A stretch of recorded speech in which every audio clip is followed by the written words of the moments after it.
Mainly it is getting to just meet people, one from the African market itself, but also people that are interested in innovation, in technology, and to see the startup scene as well is quite important. And to me, it's ultimately to meet people that we hope to do business with in the future.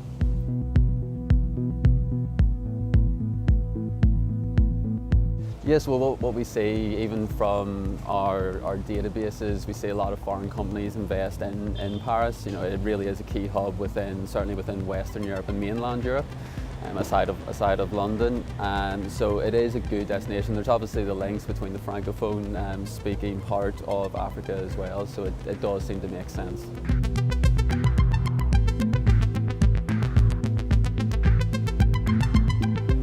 It's very, very difficult. I think, one, it depends on the sector. So if we're talking about software and technology, my own personal opinion would be there are better markets that are more advanced at this stage, and even though there's certainly cost savings in Africa, I think whenever we're looking at really high skilled sectors, even things like life sciences as well, we see a lot being based in the likes of Scandinavia and Germany and so on.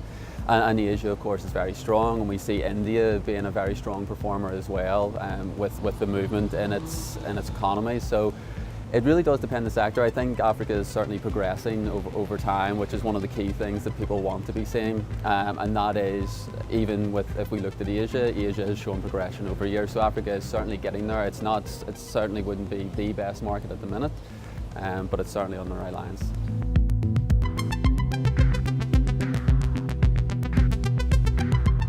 I think most people that have these frustrations about investing in Africa tend to be, especially if we look at some of the top investors, so the top source countries, so we look at the likes of America, we look at China, even the UK, for example.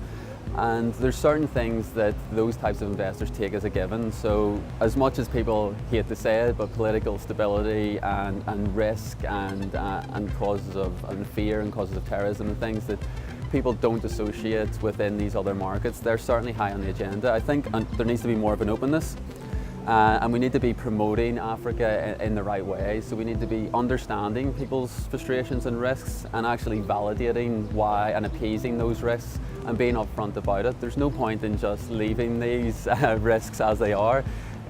People from Africa and African governments need to be addressing these issues head on. And then we've got the big things in Africa, such as the increase in the middle class income, which are all key factors and key benefits to promote on top of that.